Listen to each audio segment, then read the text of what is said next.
Ah, c'est vous? Bah voilà. Bienvenue dans ma nouvelle maison, c'est-à-dire en plein milieu des bois. Bah en fait, ce qui s'est passé, mes blattes se sont échappées et ma chérie, elle a dit non, ça y est, ça y est, ça y est, j'en ai marre, j'en peux plus. Tu t'en vas avec toutes tes bestioles. Je suis en plein milieu des bois, je vous ai fait un petit feu de camp histoire que ça soit un peu plus chaleureux. Je vais vous parler aujourd'hui des crazy facts sur les fourmis de jardin et de tout ce qu'elles ont de surprenantes. Et oui, on a des voisines super chouettes, je vous en parle un peu plus en détail.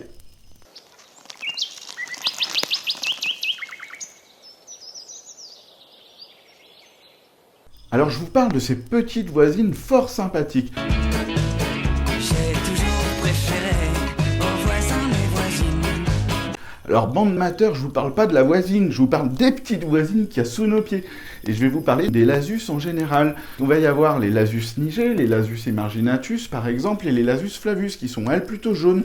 Ces petites fourmis sont très répandues, c'est celles qu'on voit d'ailleurs en général pendant les pique-niques, celles qui rentrent dans nos cuisines, enfin celles qui sont un peu fatigantes et on a tendance à vite les écarter. Alors plutôt que le doigt ou des pièges qui sont toxiques et même pour notre environnement, il y a des petites astuces très simples pour éviter qu'elles rentrent chez nous. On pourra cohabiter avec elles sans problème.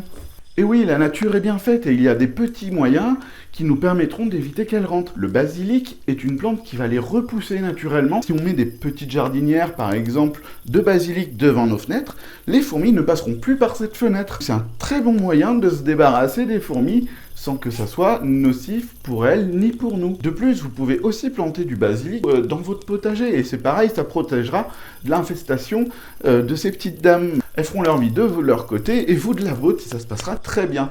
Alors il y a une autre petite astuce qui est très efficace pour les arbres fruitiers par exemple, c'est que les fourmis n'aiment pas du tout ce qui est corps gras. Vous avez un moyen très simple d'éviter qu'elles envahissent vos arbres fruitiers et qu'elles se régalent de vos cerises avant vous, c'est d'enduire avec de la graisse, par exemple graisse à vélo ou quoi, de la graisse rose aussi, enfin le tronc de votre arbre.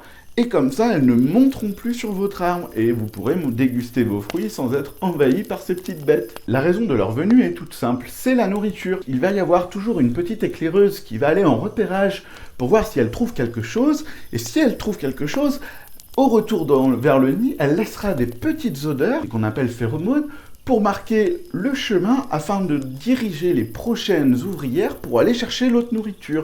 Alors vous avez dû remarquer qu'il y a rarement de la nourriture entre leurs mandibules, car en fait elles vont manger sur place cette nourriture, la prédigérer et la conserver dans un estomac afin de pouvoir la régurgiter pour nourrir les autres ouvrières. Donc cette régurgitation, on appelle cela la trophalaxie. C'est l'échange de nourriture entre fourmis. Les ouvrières qui ont été chercher la nourriture vont rentrer au nid, nourrir les autres ouvrières qui, elles, s'occupent de l'agencement des salles, du couvain, de la reine, et vont elles-mêmes répartir cette nourriture auprès des autres ouvrières. D'ailleurs, quand une fourmi a bien mangé, on peut voir son abdomen, alors on appelle cela le gastre, bien détendu, et d'ailleurs on voit que les rainures entre les écailles sont plus espacées. On appelle ça une physiogastrie. C'est le fait d'avoir l'estomac bien détendu parce qu'il accueille énormément de nourriture. D'ailleurs, certaines espèces exotiques sont capables de stocker tellement de nourriture. Par exemple, les fourmis ponielles, elles sont capables d'avoir une poche tellement grosse qu'on a l'impression que leur tête est toute petite à côté du corps. On peut se demander, mais comment tout ça commence? On est beaucoup à avoir assisté à une chose qu'on appelle les essaimages. C'est en fait toutes ces fourmis volantes qu'on voit en général les soirs d'orage. Et en fait, les fourmis volantes ne sont pas une espèce. Toutes les espèces de fourmis possèdent des sexués, donc des princes et des princesses, et en général, la plupart possèdent des ailes pour avoir un essaimage, donc où ils vont se reproduire dans les airs. Il y a quelques cas particuliers, et ça, vous le verrez d'ailleurs dans les prochaines vidéos du Crazy Fact sur les fourmis, mais là, je vous parle vraiment de cette généralité de la fourmi de jardin, et dans ce cas-là, elles ont toutes des essaimages, que les fourmis mâles et femelles ont des ailes pour s'envoler le jour de l'essaimage. Plusieurs mâles vont s'accoupler avec une seule femelle. La femelle va stocker l'ensemble de ces spermatozoïdes et donc va pouvoir tout au long de sa vie produire des ouvrières issues de ce seul jour. C'est ça qui est impressionnant, sachant qu'une reine peut vivre jusqu'à une trentaine d'années, elle va avoir conservé toute la spermathèque de ce jour-là pour donner vie à toutes ces ouvrières. Et donc le mâle ne vit que pour cet instant-là, puisqu'il va mourir juste après l'accouplement. Les soirs d'essaimage, vous allez voir plein de petites fourmis volantes mortes, donc en général ce sont les mâles, et les femelles sont un peu plus dodues d'ailleurs, et elles vont chercher un endroit pour fonder leur nouvelle colonie. Alors l'essaimage n'est vraiment pas une partie de plaisir, et il y a énormément de décès. Certaines estimations disaient qu'il n'y avait que 5% de l'ensemble des princesses qui allaient devenir reines.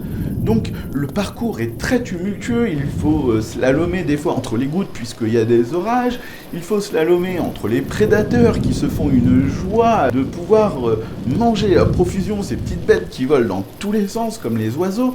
Enfin bon, c'est vraiment un périple très dangereux pour ces petites princesses. Et une fois qu'elles auront repéré un endroit où se poser, alors pour le repérage, je sais pas comment ça se passe, tout ce qu'on a pu voir, c'est que régulièrement, elles se posaient pas loin de réserves d'eau, de piscines, etc. Donc on peut se demander si l'eau n'est pas un facteur qui va être déterminant dans le choix de la position de leur atterrissage. Et donc elles vont se poser, et du coup, elles vont chercher un petit endroit, en général un petit trou préfet, où elles vont se cacher pour commencer leur jeune fondation. Certains pensent qu'elles mangent leurs ailes pour pouvoir prendre un peu d'énergie pour fonder les premières ouvrières, et je vous dirais que j'ai assisté à plusieurs essaimages, et j'ai constaté une chose régulière, c'est que les fourmis enlèvent bien leurs ailes une fois qu'elles ont trouvé le petit endroit où se poser, mais j'ai remarqué qu'elles les laissaient à l'entrée du trou. Alors est-ce pas plutôt que le trou est trop petit avec leurs ailes, et que pour prendre un peu plus d'aise au départ, elles enlèvent leurs ailes entre aise et elle, hein. Ouh là, la jeune princesse n'en est plus une, c'est une future reine d'un grand empire. Les reines sont appelées aussi Gine en myrmécologie. Cette Gine va patienter jusqu'à l'arrivée de la première ouvrière pour commencer à agrandir cet empire. Comment elle fait pour pouvoir tenir jusqu'à l'arrivée de la première ouvrière qui peut mettre des fois plus d'un mois? Et ben en fait, elle aura fait des réserves avant de s'envoler pour sa nouvelle vie et va réussir à survivre jusqu'à l'arrivée des premières ouvrières. Certaines espèces vont attendre le premier hiver pour commencer à pondre et donc vont passer plusieurs mois sur ces réserves. C'est impressionnant. Beaucoup d'espèces européennes qui ont ce qu'on appelle une diapause. Donc c'est le principe de se mettre au repos pendant l'hiver pour pouvoir reprendre des forces pour recommencer l'année d'après. Et surtout qu'en plus, il y a beaucoup moins de nourriture. Ça leur permet vraiment de ralentir leur métabolisme et donc leurs besoins en nourriture afin de pouvoir survivre durant la rigueur de l'hiver. Et voilà, l'hiver va passer, nos petites dames vont commencer de plus belle au printemps et vont prospérer pendant quelques années juste à côté de vous. Et tout ça, en plus, il faut savoir, elles vont participer à l'entretien de votre jardin, elles vont vous débarrasser de certains insectes nuisibles, donc elles sont très bénéfiques pour notre environnement. Donc voilà ce qu'il en est pour ces petites voisines fort sympathiques que sont les fourmis de jardin. Et à très bientôt, à jeudi prochain exactement. Et puis n'oubliez pas, c'est pas la petite bête qui va manger la grosse, quoique.